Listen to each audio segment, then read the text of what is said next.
I'm so happy to welcome everyone this evening.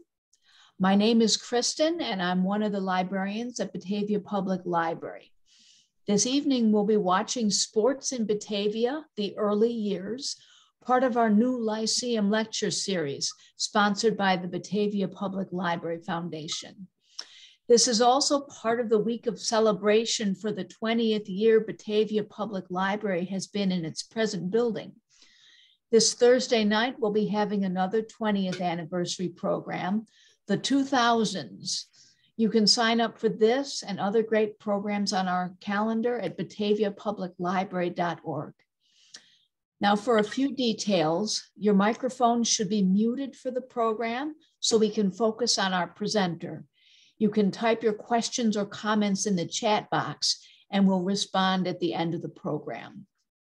Now, without further ado, George Scheetz has 45 years experience as a professional librarian, first as a reference librarian and most recently as Chief Executive Officer of libraries in Sioux City, Champaign, and Batavia. George believes in Rotary International's motto, service above self. George is a past president and current club historian of the Rotary Club of Batavia and was named Rotarian of the Year in 2009. In addition to his monthly column in The Batavian, formerly Neighbors of Batavia, he is the author of The Biggest Game of the Season, Batavia Bulldogs versus Geneva Vikings, which he updates each year after the annual Crosstown Classic. In addition to the Batavia Bulldogs, his interests include, but are not limited to, books, place names, Sherlock Holmes, the Addams Family, words that end in GRY, and all things Batavia. Welcome, George. There's a few people who have their microphone still on. I'm going to mute you just so that we don't have sound interfering with the program, okay? Go ahead, George. Thank you, Kristen. Oops, let me get my screen going here. There we go. Good evening, everybody. The early athletic history of Batavia is complicated, endlessly fascinating, and a work in progress. Given the enormously broad scope of this topic, I will survey Batavia's sports history by presenting a series of vignettes and anecdotes on a variety of themes related to athletics. While my primary focus is on the era from the late 19th century to the start of World War II in the United States, I will venture beyond 1941 from time to time. Here's me. I moved to Batavia in late December 2004 and fell madly in love with Batavia.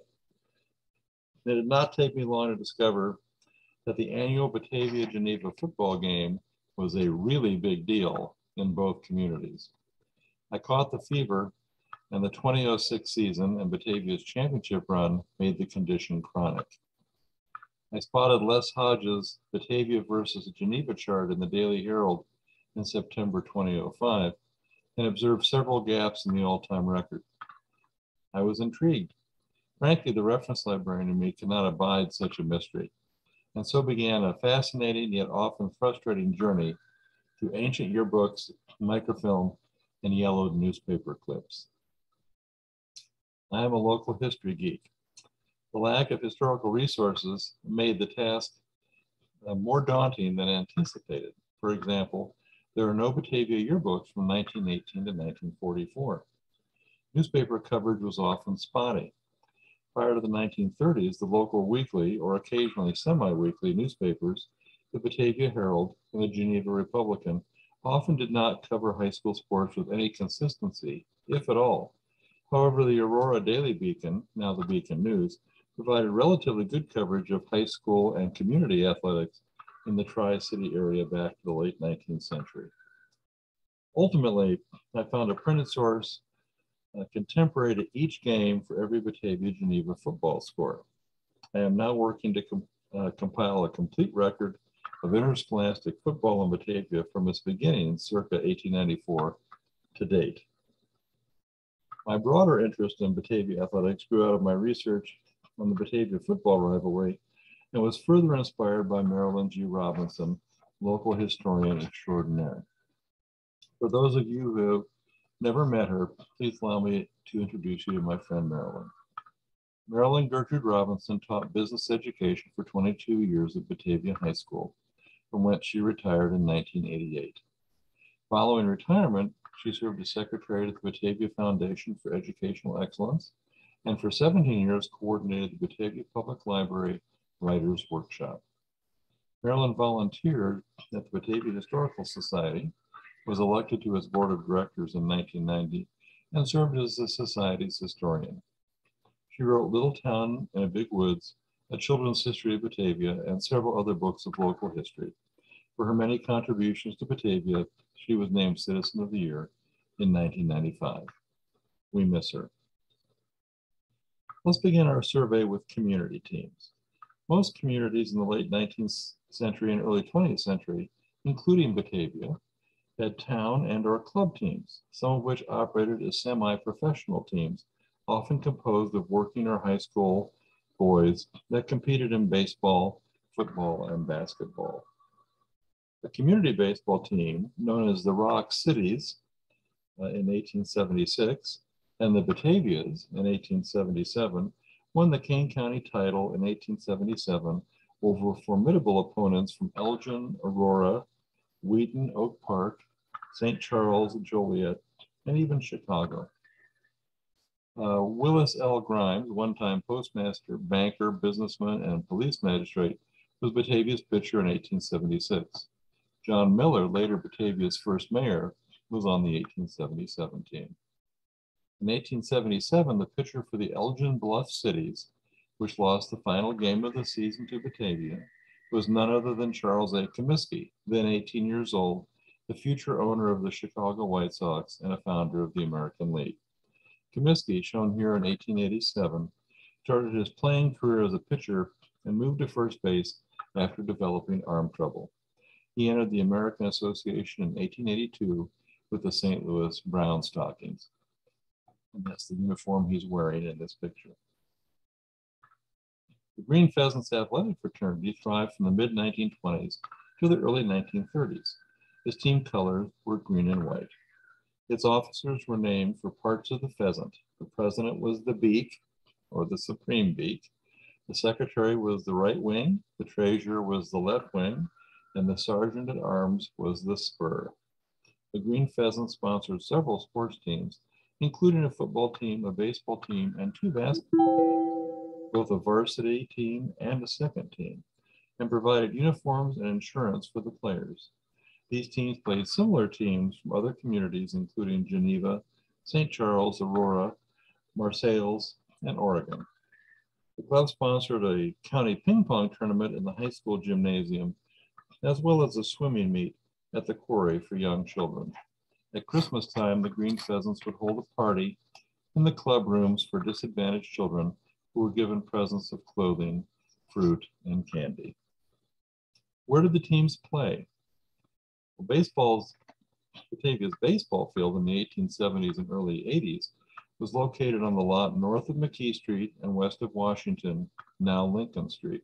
McKee Street was the end of Batavia's Northwest Residential District at the time, and that's the area shown in the red circle. The local boys kept this place as a playing field for many years, finally yielding to the pressure of home builders to locate the field on the island. The playing field on the island was located on the site of the present Batavia Government Center until the late 1890s, when construction began on the Appleton Manufacturing Company, which opened in 1901, which is now the home of City Hall. This and other playing fields on the east and west sides of the Fox River were used by the community as well as the high schools for a variety of sports and other activities. There were various fields on Batavia's west side, including a west side grounds on McKee Street and another at the west end of Houston Street. Based on maps of the era, such as the one shown, The city of Batavia generally ended at Van Nortwick Street on the west side of town. The first Batavia-Geneva football game was played at the west side field in Batavia in 1913. Then in 1921, the Board of Education purchased about 9 acres of land from the McKee estate for $6,300 for a permanent athletic field, which was developed for $15,000 at Illinois Avenue and Jackson Street. This dedication on Saturday, September 27, 1924, included a flag-raising ceremony, music by the East Aurora High School Band, and a football game with Dundee, which was won by Batavia 25-0.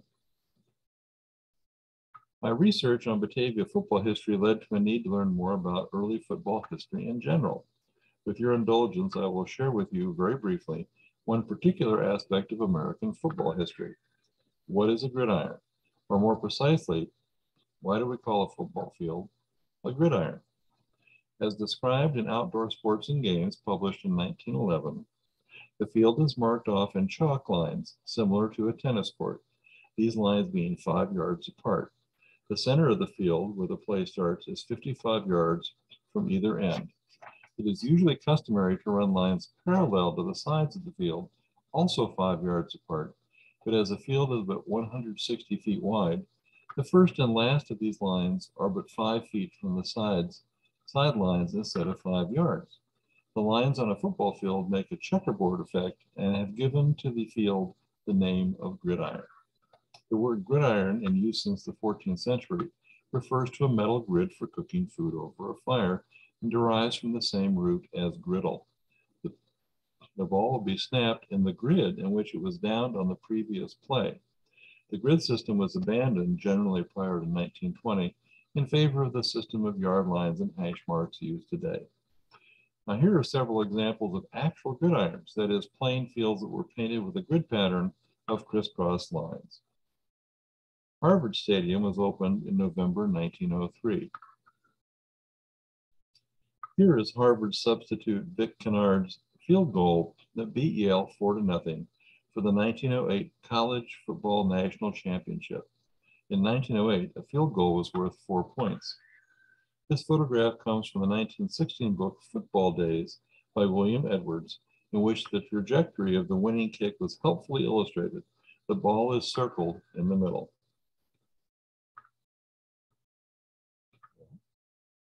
Hold on a second. There we go. And this photograph comes from the University Archives at the University of Illinois at Urbana-Champaign. This game took place at Illinois Field nearly 15 years before Memorial Stadium opened. Let's continue our survey of with sports at Batavia High School. At the Batavia High Schools, East and West, early teams, whether for girls or boys, were organized as clubs outside the formal authority of the school.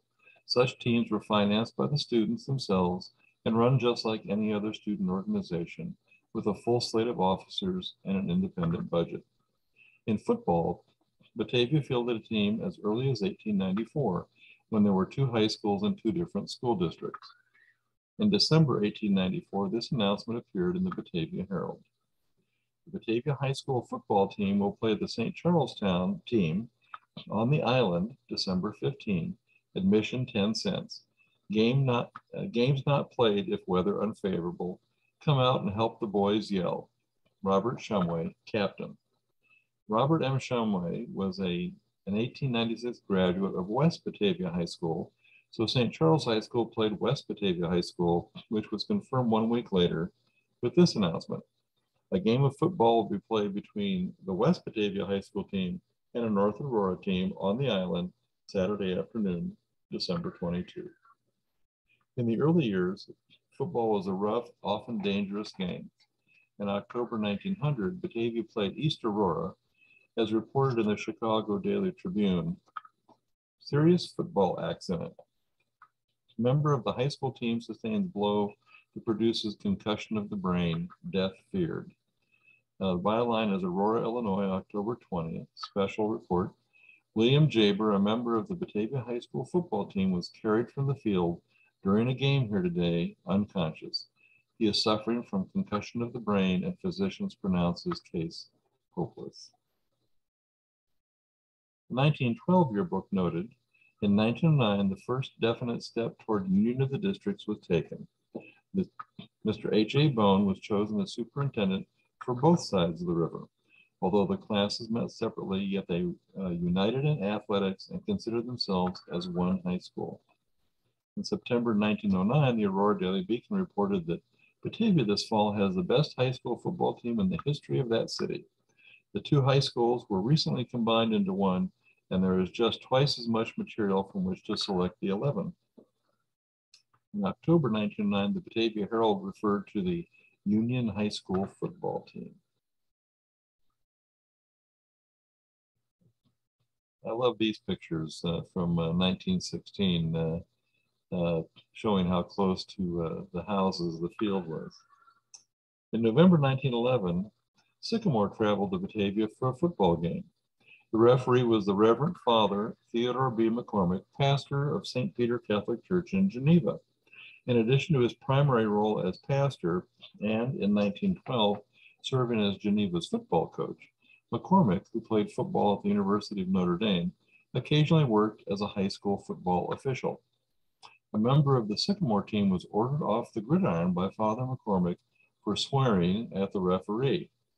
The Sycamore team thereupon left the field, ending the game. The score was 15-6 in favor of Batavia. In 1915, undefeated and unscored upon in 3 games, Batavia's season was cut short by a diphtheria epidemic called the Dip in the 1916 yearbook. In 1916, Batavia's record was 4 wins, 4 losses, and 1 tie, with Wheaton, which probably was considered a win for Batavia. Batavia defeated Dundee 34-0, Geneva 64-0, and Plainfield, wait for it, 145-0, which I believe is the largest score that Batavia has ever run up on an opponent. In basketball, the earliest record thus far of a team for girls dates to December 1904, when West Batavia played St. Charles. Evidently, the high school girls in Batavia were playing interscholastic basketball before the high school boys. The girls' basketball revolution started in Illinois in 1895 at Austin High School, and within a dozen years developed into a statewide network that included teams at some 300 high schools, including Batavia. At many schools, the girls' basketball program was the second most popular athletic activity behind the football team. Boys basketball gradually caught up to the girls' programs, but there apparently was little rivalry between them. The girls' games had become a normal part of high school social life.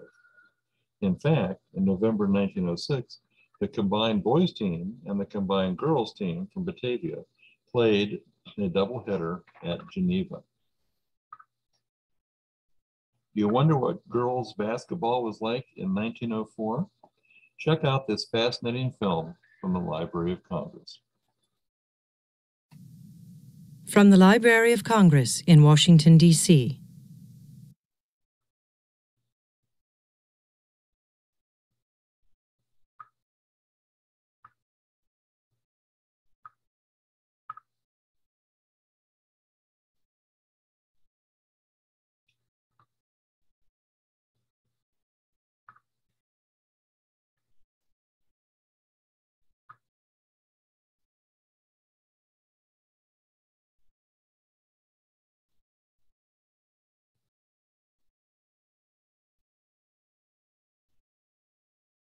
Girls didn't call them uniforms, they called them costumes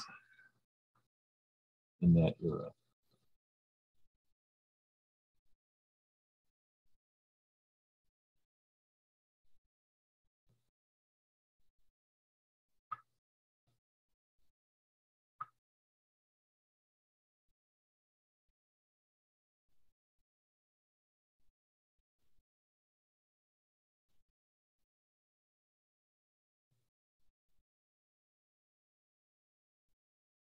This has been a presentation of the Library of Congress.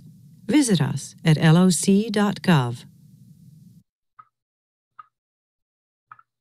Sadly, the Illinois High School Athletic Association decided in November 1907 to ban girls from competing against other schools in basketball and ultimately all other sports, which led in 1913 to the establishment of the Girls Athletic Association of Batavia, limited to intramural sports and exhibitions.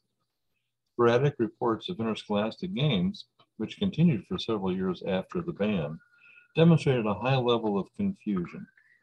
For instance, after a girl fainted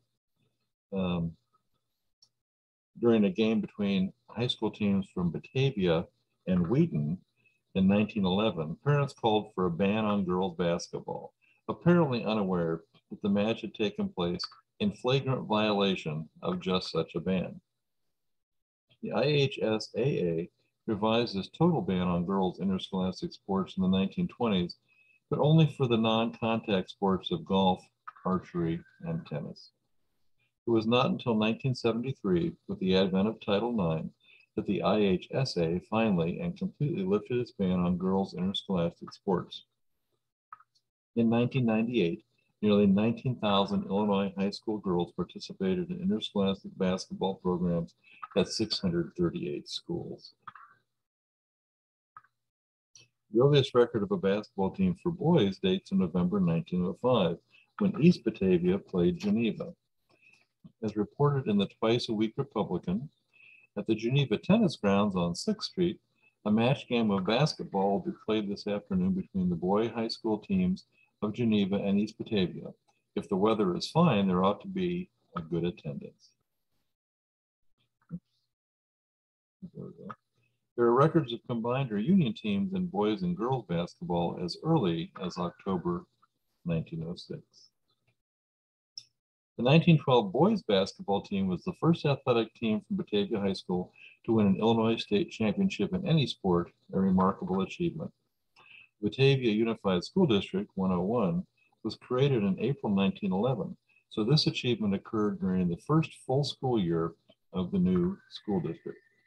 The population of Batavia Township then was 5,251, including 4,436 in the city of Batavia, the third largest city in King County. And Batavia High School had an enrollment of 166 students, making Batavia one of the smallest schools ever to win the Illinois State basketball tournament in the one-class era. Only Hebron in 1952, with 98 students, was a smaller championship school. The 1912 boys basketball team was inducted into the Illinois Basketball Coaches Association Hall of Fame as part of the class of 1977. So let's look to athletic conferences next. In the decade before the United States entered World War I, high schools in Northern Illinois outside Chicago began to formalize their interscholastic relationships. Many high schools had competed against one another in various athletic and other endeavors since the late 19th century. Batavia was a member of the short-lived Bi-County League for 2 years, 1917 to 1919, and did not belong to any league for another 2 years, 1919 and 1921. In fall 1920, Batavia struggled valiantly but hopelessly in football. For example, it lost to Mooseheart 34-0 and Wheaton 70-0. In the latter game, Red Grange scored 7 touchdowns and 10 points after touchdowns. Yet the same school year, Batavia achieved great success in basketball with the same coach, Clarence O. Swede Samuelson, and many of the same players, and its fans wanted more. In order to rectify the situation, Batavia's superintendent of schools, Howard C. Storm, applied for membership in the Big Seven Conference in early 1921. The application was strategically timed. In 1921, led by a star player, a junior, and team captain Johnny Maurer, Batavia, with an enrollment of just 215 students, was coming off its best basketball season since 1912. Batavia had one of the best winning records in Illinois, defeated perennial powerhouses West Aurora, East Aurora to win the district title, and Elgin twice, and finished in 4th place in the 1921 Illinois State basketball tournament. Maurer, a forward, was the top scorer in the tournament. In May 1921, Batavia High School was refused membership in the Big Seven Conference. Later that same year, Batavia was a charter member of the Little Seven Conference, which was organized on Saturday, October 29, 1921. Football was not an official conference sport until 1922, a year later, and the inaugural basketball season, won by Sycamore High School, opened on December 9, 1921, at Batavia. Red Grange was still in high school at Wheaton when the Little Seven Conference was organized.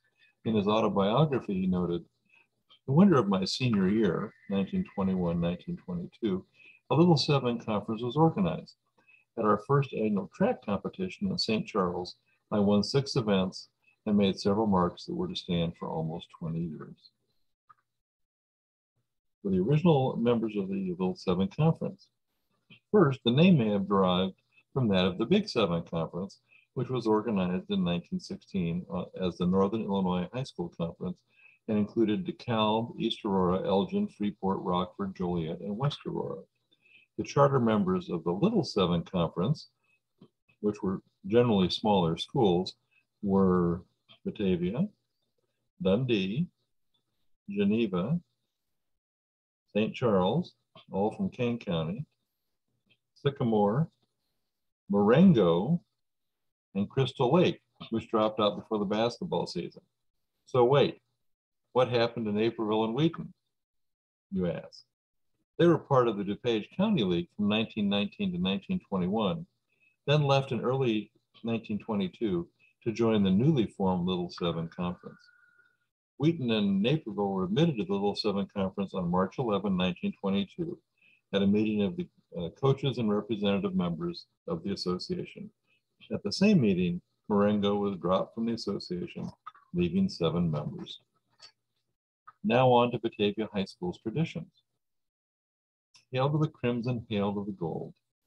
East Batavia and West Batavia were united in a new school district in April 1911 through the efforts of Superintendent Hugh A. Bone. The very few extant records suggest that many Batavia High School traditions started during the merger process, which actually began in September 1909, when one superintendent, Bone, had charge of both districts. No doubt such traditions as athletics, school colors, music, including school songs, and school publications became an important part of the unifying process. Bone reported in 1913 that the first school newspaper, the Batavia School and Home Bulletin, which premiered on September 14, 1910, grew out of the need for some sort of authoritative means of communication between the school and the homes. Its purpose from the beginning has been serious and in order to reach every house in Batavia, it was distributed gratis to every home by carrier. The bulletin served its purpose and ceased publication in 1913. It was succeeded in October 1926 by the Batavia Spectator. The first issue is shown here, which celebrates its 96th volume during the 2021-2022 school year. The earliest known reference to Batavia High School's official colors appeared in the pages of the Batavia School and Home Bulletin for March 15, 1911. In What Made Batavia Famous, a poem by Edith N. Abernethy, a junior. It's our team that made us famous, not windmills we claimed of old. It's our team that made us famous, clad in sweaters of crimson and gold. This 32-line poem, which celebrated Batavia's 1911 basketball team and near championship season, just 1 year before Batavia won the Illinois State High School basketball tournament in 1912, was also a paean to unification. Consider the final quatrain. And it's not the east and west side. Neither could do it alone. It's the combination of both schools, which we owe to Mr. Bone. Despite his pivotal role in Batavia's school history, of the first 3 superintendents after unification, only Mr. Bone does not have a building name for him. So let's elect him to Batavia's Hall of Honor. The overall title of this segment of my presentation was taken from the opening lines of the song, Hail Alma Mater, sung to the tune of Alma Mater from the University of Illinois. Hail to the crimson, hail to the gold.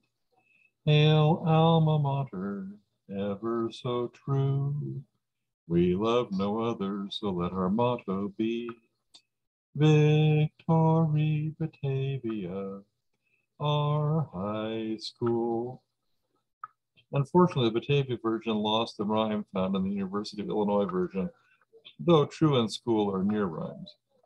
This long-forgotten Batavia song, the inspiration for which is still sung at every Fighting Illini home game, was found on a mimeograph sheet of songs and yells discovered with a group of Batavia High School documents dated 1925 to the 1930s. Hugh A. Bone, superintendent from 1909 to 1916, was a graduate of the University of Illinois, which may explain the origin of Batavia's loyalty song, which uses the tune and most of the lyrics of We're Loyal to You, Illinois, copyrighted 1907 by T.H. Guild, one of the oldest college fight songs. Actually, ironically, as a side note, West Aurora High School uses the same tune as Batavia High School for its fight song. The earliest known reference to the song is found in the 1916 yearbook, in which on page 137, the calendar entry for October 12, 1915 reads, "We resurrect the loyalty song." The word resurrect is significant in this context because it suggests an older song that fell out of use and was rediscovered. This image of the drum major, probably called a majorette in 1955, and baton twirlers is just for fun. The cheerleader is Patty Ann Kalina, now McMillan, who now lives in Anchorage, Alaska. Batavia's first homecoming was celebrated on October 23, 1926, at the suggestion of Coach Johnny Maurer, who also went to the University of Illinois, where homecoming was created in 1910. Homecoming was celebrated again in 1938. Beginning in 1951, homecoming in Batavia became an annual celebration. Batavia's original yearbook was the BHS, which was published from 1912 to 1917. Right behind. So here's the cover of the 1912 BHS. The title is an acronym for Batavia High School. Unfortunately, Superintendent Howard C. Storm discontinued publication of the Batavia High School Annual beginning with the 1917-1918 school year.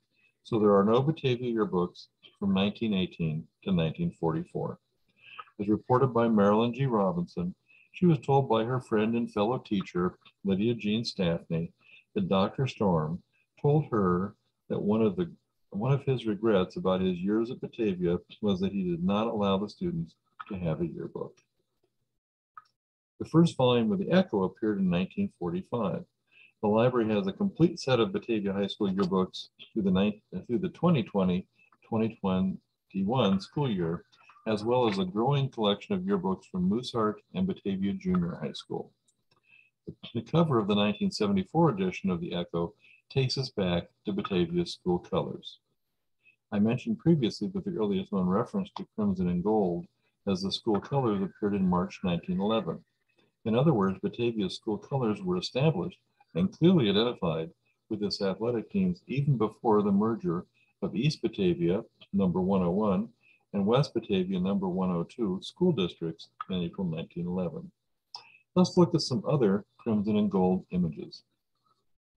First, a class ring from 1932.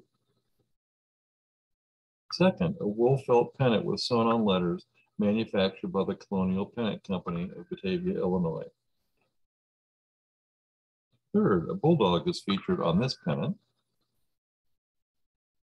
And fourth, this delightful image of a bulldog wagging his tail appeared on a vintage pennant and provides a segue to nicknames in a segment I call Et tu, Brutus, the Spirit of Batavia. This title will make sense in a few moments. The phenomenon of athletic team nicknames, sometimes called mascots, for high schools probably started in the 1920s, though most high schools did not adopt nicknames until the 1930s and 40s.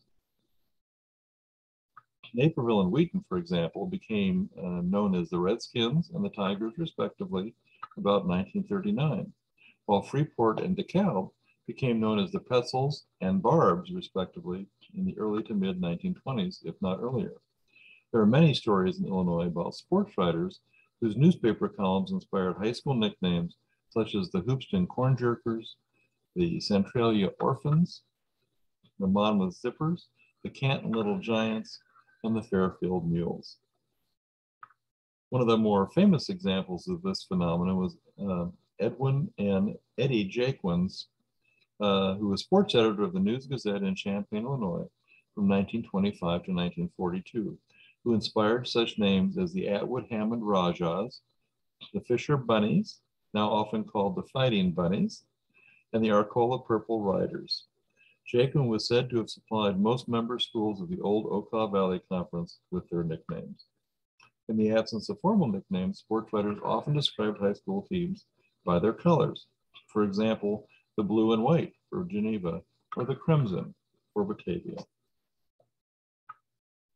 Batavia's famous Bulldog first appeared in the mid-1940s, but Batavia High School had other nicknames as early as 1932. Long before Batavia's athletic teams were called the Bulldogs, they were the Vikings. Yes, it's true.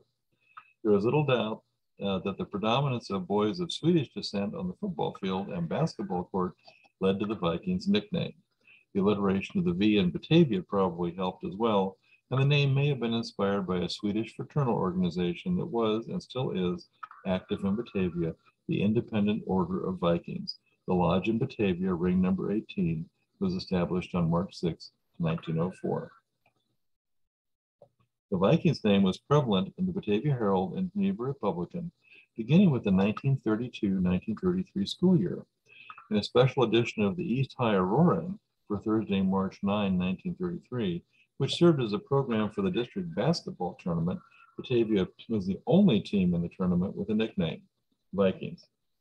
The Vikings name appeared less frequently after Batavia dropped football in 1934 for 3 seasons, and by the late 1930s, the Batavia Herald regularly referred to the team as the Crimson from 1938 to 1944, occasionally in combination with other monikers such as Crimson Tiger, Crimson Tribe, and Crimson Tide. The Batavia sports writers clearly were trying out different names on their readers, an idea for which there is significant precedent, as previously noted.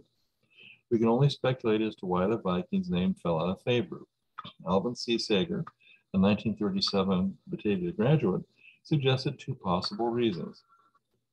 East Siders, mostly not Swedish, probably disliked the name, and the lack of a yearbook from 1918 to 1944 probably hurt the cause. Perhaps the last reference to the Batavia Vikings in the Batavia Herald occurred in 1938. The moniker Vikings, for which many years has been the label used by sports writers when identifying Batavia athletic teams, is about as appropriate this year as the Fighting Irish title is to Notre Dame. Most of this year's high school heavyweight football 11 was composed of students claiming German and English descent. Arnie Stenman was the only Viking to play a major role. Ironically, the team was called the Crimson Tide in the sports section of the same edition of the newspaper. Why Bulldogs? Paul W. Peeler Bergeson Jr., a 1945 Batavia graduate, as well as football captain and class president, noted that Coach Howard J. Lester, from 1944 to 1948, had arrived in Batavia and desired a nickname. The Vikings name had fallen into disuse and was picked up by Geneva circa 1942-1943. Peeler recalled that the Bulldogs name was chosen by a student vote, though no such records survive. The first known reference to Batavia Bulldogs occurred in the Batavia Herald on Friday, February 16, 1945. The name appeared for the first time in a yearbook in the 1946 Echo for the 1945-1946 school year. Therefore, I date the nickname Bulldogs to 1945. Before long, Bulldogs merchandise started to appear. This image features the cover of a commercially produced student scrapbook, which was owned by a member of the class of 1949. In November 1967, the Bulldog was officially named Brutus in a contest won by Diane Schrader, then a junior at Batavia High School. In spite of the headline, I was told that Diane spelled her name with 1 N. The final image related to nicknames, features a variety of Batavia Bulldogs badges throughout the years. I love the old-fashioned beanie hat. Going on to coaches. Batavia's had 31 football coaches since 1909, when East Batavia and West Batavia high schools united in athletics, over 50% of whom coach basketball and other sports as well. There was no football coach for the 1911 season. The previous year's coach for the 1910 season was Kenneth C. Merrick, the principal, who's shown circled in this picture. During the 1911-1912 school year, he focused on basketball, and his team won the Illinois State high school basketball tournament. In the time allotted to me, I could not do justice to all 31 coaches, so I will highlight 2 that got away and 1 that stayed. First, George F. Vinker. Born in 1894, died in 1959. He worked as both a football and basketball coach. He was in Batavia for 1 year, 1917-1918 school year.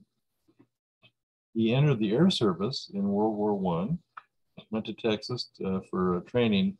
I don't believe he ever got overseas before the war ended. He was one that got away. After the war, he landed in Indiana, where he coached high school football for 8 years and won state championships in 6 of them. He then went to the University of Michigan as the head basketball coach. He has the highest winning percentage in school history. Then he went to Iowa State University as the head football coach, turned the program around, and became athletic director. Vinker Memorial Golf Course in Ames, Iowa was named in his honor. Now John W. Johnny Maurer.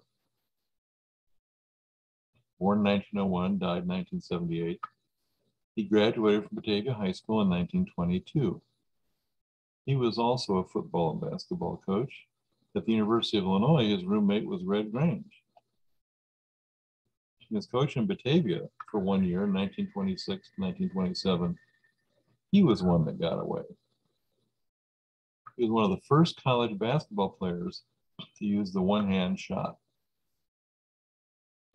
He went from Batavia to be basketball coach at Kentucky, University of Kentucky, developed the bounce pass, had a 41-14 record in 3 years, and then he was succeeded by Adolph Rupp, who also came from a Batavia high school position, I believe, in Freeport. Maurer went to Tennessee. He's the fastest to 100 wins in school history in 131 games. Won 2 SEC titles in 8 years. Has the highest winning percentage still in the modern era. He is the first and only head coach in the same sport at 3 different SEC schools, including Florida. And now we have Dennis J. Piron, Jr. He graduated from Batavia High School in 1983. He was inducted into the Hall of Honor in the class of 2016. He has been football coach since 2011. He coached track and field, girls track and field from 1990 to 2007, and boys 1998 to the present. He is one that stayed.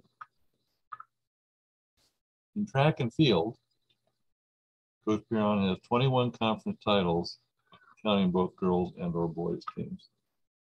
In football, he is the fastest to 100 wins in school history in 117 games, which happened on September 3rd, 2021. He has the highest winning percentage in the modern era in Batavia. First coach in Batavia history to compile undefeated regular season records in his first 2 years as head coach, 2011 to 2012. Had undefeated conference records and championships in his first 5 years as head coach. Batavia, under his leadership, won his first ever Illinois State football championship in Class 6A in 2013, followed by a second championship in Class 7A in 2017. Oops. And that's our coaches. Kudos to Coach Piron. Well, now that you know more than you ever wanted to learn about Batavia's traditions, let's explore the rivalry. Presented for your consideration, here are some highlights from the biggest game of the season, a football rivalry that began in 1913.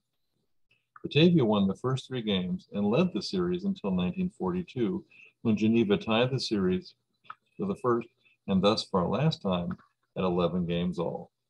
Batavia's record was 20 wins, 23 losses, 5 ties, before Geneva's infamous 19-game win streak from 1967 to 1985.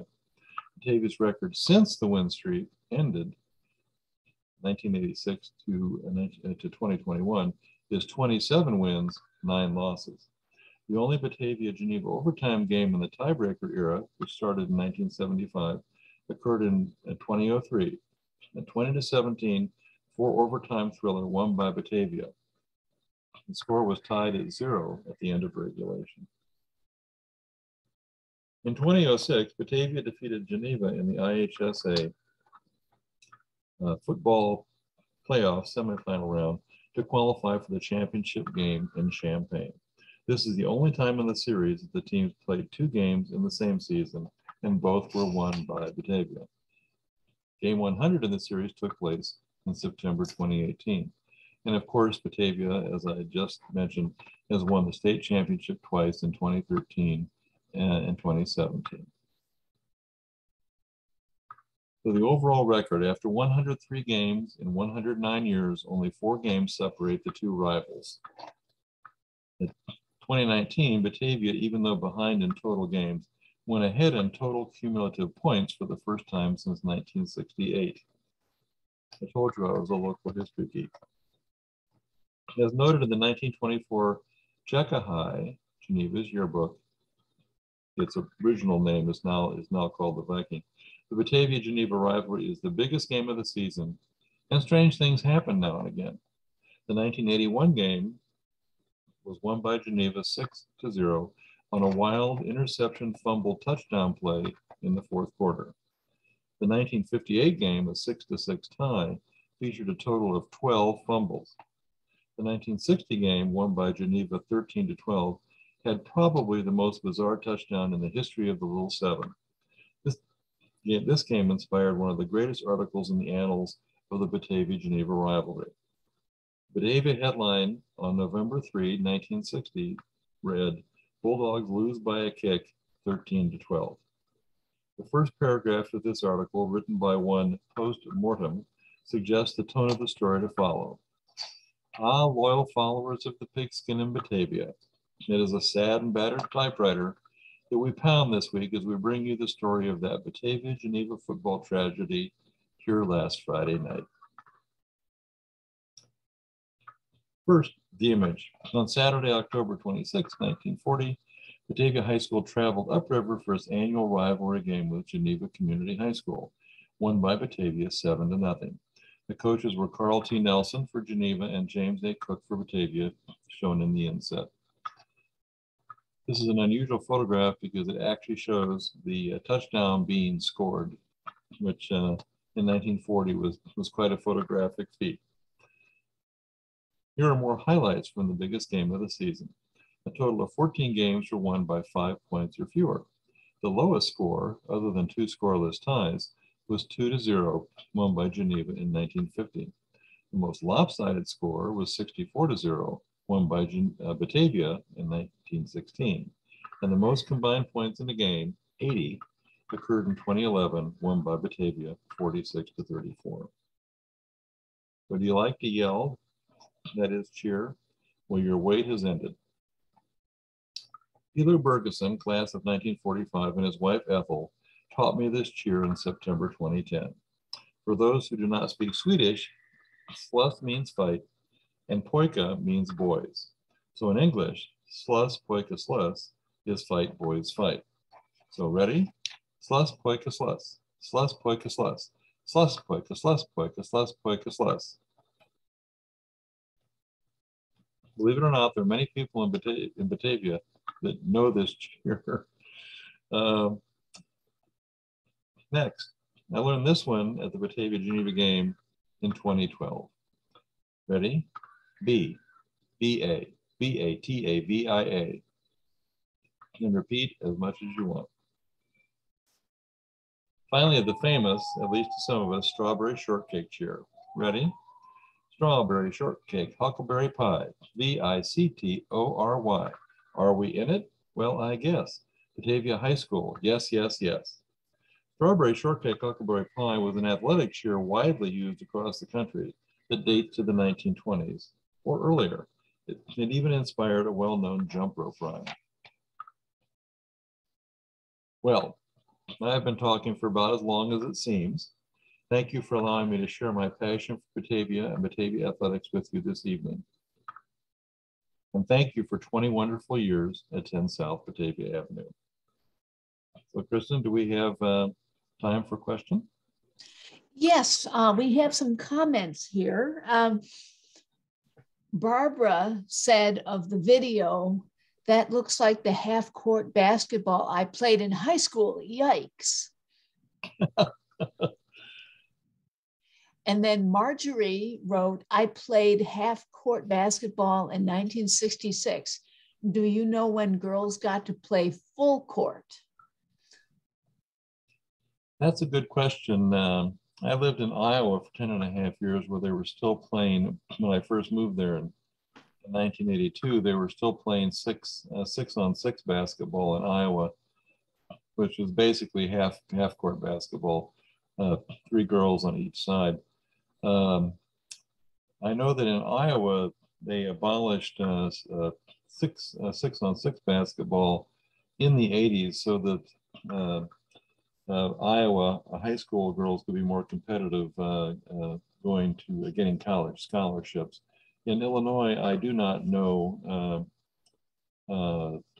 when that changed, and I don't know whether every school had half court or not, because they had, in the early years, they had 2 different sets of rules. Most girls teams in the beginning were playing the same rules as boys. Later, out of a misguided sense of the girls didn't have the stamina the boys had, a special set of girls' rules were developed, which I think is where half-court basketball came from pre-World War I. That, the actual details of that history I don't have, but that's just some insights I've picked up as I've done research. Okay. And okay, another question here. Marjorie asks, is there much on the men's traveling baseball teams of the early 1900s? I don't have a lot of information on those teams. I think, in fact, that some of the teams, like the Green Pheasants and others, played all around the area. I don't know how far whether they were considered traveling teams or not. I know that going through the newspapers in all the sports, basketball, baseball, and football, there were very active town teams, even well into the 1950s, that played very active schedules. Some of them were semi-professional teams, and some of them were not. But beyond that, I don't have a lot of details on that, although it sounds like a fascinating topic. Does anyone else have a question they'd like to ask or a comment to make? Go ahead and put it in the chat. You'll also see in the chat there's a link to a survey. We would really appreciate it if you would follow that link and take that survey. It helps us to determine what else to offer here at the library. So please let us know if there's anything. Let's see, we have a couple of thank you messages. Fascinating presentation, learned a bunch. That's great. Thank you very much. All right, that looks like we may have answered everybody's question, which is great. I'm going to stop the recording. I'm so glad you joined us today for Sports in Batavia, the early years. Thank you, George, for such an interesting talk. Don't forget to follow the link to our virtual program survey in the chat, and you should be receiving an email from me, Kristen, with a link to the recording of the program, which will be available until February 24. Feel free to share it with family and friends. On behalf of the Batavia Public Library and the Batavia Public Library Foundation, thank you for spending time with us, and have a nice evening.